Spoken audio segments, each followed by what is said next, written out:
Hi friends, எல்லோரும் எப்படி இருக்கீங்க? இன்றைக்கி என்ன பார்க்க போகிறோம்னா எக் பாஸ்தா குயிக்காக எப்படி செய்யலான்ட்டு பார்க்கலாம். அதுக்கு ஃபஸ்ட்டு பாஸ்தா வேக வச்சுக்கணும்.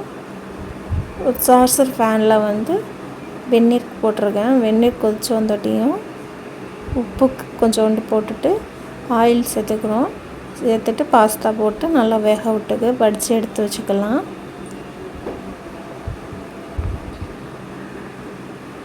இப்போ பாஸ்தா வந்துருச்சு. இதை வடித்து நல்ல தண்ணி விட்டு வாஷ் பண்ணி வச்சுக்கலாம். அடுத்து நம்ம இப்போ எக் பாஸ்தா செய்ய ஆரம்பிச்சிடலாம். ஒரு பேன் வச்சுட்டு அதில் ஆயில் சேர்த்துருக்கேன். ஆயிலில் கொஞ்சோண்டு சோம்பு சேர்த்துட்டு இஞ்சி பூண்டு சின்னதாக சாப் பண்ணி வச்சுருக்கேன். அதை சேர்த்து அதை நல்லா ரா ஸ்மெல் போகிற வரைக்கும் வதக்கி விட்டுக்கோங்க. இது நல்லா ரா ஸ்மெல் போனதுக்கப்புறமா ஆனியன் சின்னதாக சாப் பண்ணி வச்சுருக்கேன். அதையும் சேர்த்து அதையும் நல்லா வதக்கி விட்டுக்கோங்க.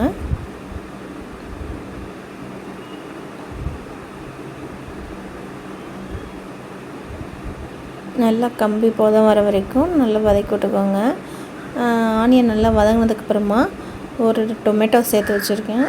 அதையும் சின்னதாக சாப் பண்ணி வச்சுருக்கேன். அதையும் சேர்த்து நல்லா வதக்கிக்கோங்க. இப்போ எல்லாம் வதங்கினதுக்கப்புறமா நடுவில் கொஞ்சம் கேப் விட்டு ஒரு 2 முட்டை போட்டு ஊற்றிக்கலாம். அதுக்கு முட்டைனால் கொஞ்சம் பெப்பரும் ஜீரகமும் இடித்து வச்சுருக்கேன்.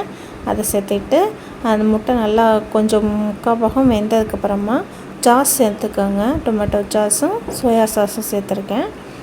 அதுக்கப்புறம் அதை ஒரு 3 செகண்ட் போல் நல்லா வதக்கி விட்டுக்கிட்டு அதோட நம்ம வடித்து வச்சுருந்த பாஸ்தாவையும் சேர்த்து நல்லா மிக்ஸ் பண்ணி நல்லா வதக்கி விட்டுட்டே இருங்க. அவ்வளோதான், நம்மளோட பாஸ்தா ரெடி ஆயிடுச்சு. இதை ஒரு 10 நிமிஷம் போல் நல்லா வதக்கி விட்டிங்கன்னா போதும். அந்த சாஸ் எல்லாம் நல்லா மிக்ஸ் ஆகி அந்த பாஸ்தாவோட மிங்கிள் ஆகி வந்துடும். அவ்வளோதான், நம்ம குயிக்கான எக் பாஸ்தா ரெடி ஆயிடுச்சு. டக்குன்னு செஞ்சிடலாம். ஒரு கிரேவினஸ் வரப்போ இதை டக்குன்னு செஞ்சு ஈவினிங் ஸ்நாக்ஸாக கூட சாப்பிட்டுக்கலாம். அவ்வளோதான், நம்மளோட எக் பாஸ்தா ரெடி ஆயிடுச்சு. பாஸ்தாவில் நல்லா நிறையா இது இருக்குது. நான் இந்த சங்கு மட்டும் உள்ள டிசைன் தான் எடுத்திருக்கேன். நம்மளோட பாஸ்தா ரெடி. வாங்க எல்லோரும் சாப்பிட்லாம்.